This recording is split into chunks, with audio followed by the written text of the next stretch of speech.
Na huu ndio ucha Mungu bwana, ukamuogopa Allah na kumchunga yeye katika usiri wako na katika udhahiri wako. Ukiwa faragha peke yako ndani ya chumba chako, umejifungia milango yako, umeteremsha mapazia yako, muogope Allah na wala usifanye lolote la kumuudhi Allah eti kwa sababu hakuna anayekuona. La, Allah anakuona, na takwa ya kweli inaanzia kwenye siri. Kwa hivyo kuufikia utukufu hakupatikani ila kwa kuthibitisha uchamungu kwa Allah fi sirri wal alan, katika siri na katika dhahiri, wal ghaibi wash shahada, na katika ghaib, katika hali ya kufichikana, wa shahada, na katika hali ya kushuhudiwa. Uwe mcha Mungu wewe katika mambo yote haya. Na hapa wanafeli waislamu wengi sana. Pana watu huwa wanajidhihirisha na ucha Mungu, wanajidhihirisha na dini, masha Allah, watu wa ibada, lakini wanayafanya haya wanapokuwa na watu wengine. Watu wakiingia misikitini na wao wataingia, watu wakizungumza mambo ya kidini, kukaa katika vikao vya ilmu, utamwona na yeye anazungumza lugha hiyo hiyo ya dini, anakaa vikao vya ilmu, lakini anafanya haya anapokuwa na watu. Lakini akiwa mwenyewe huko ughaibuni, huko amekwenda mji wa mbali, hakuna anayemjua, wale waislamu wenzake hayupo nao, anafanya tofauti na vile anavyokuwa na watu. Huyo hajaufikia ucha Mungu, na wala hakuna dini ya sampuli hii, dini za ujanja za kuwaonyesha watu. Hakuna mambo hayo.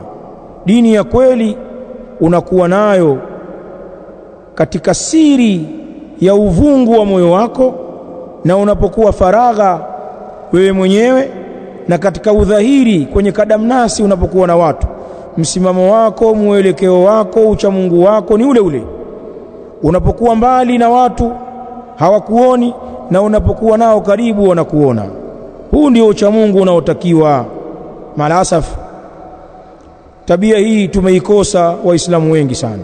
Na kwa upande wa wanawake, wako wanawake ambao wameikosa kheri hii.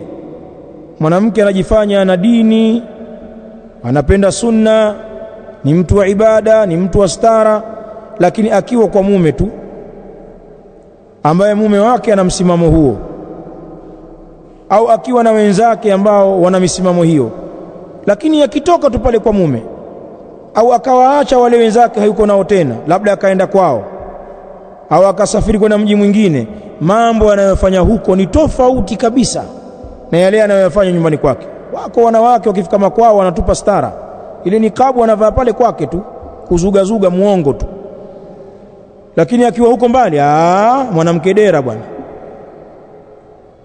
azurura tuna madera yake, hana jilbabu, hana jubba, hana nikabu. Waongo baadhi ya wanawake.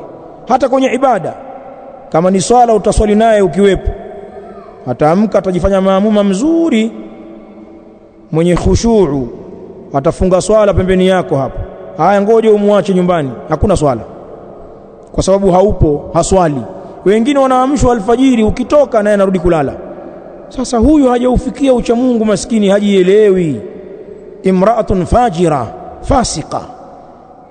Hawa ni wanawake waovu waliotoka nje ya taa, fasikat.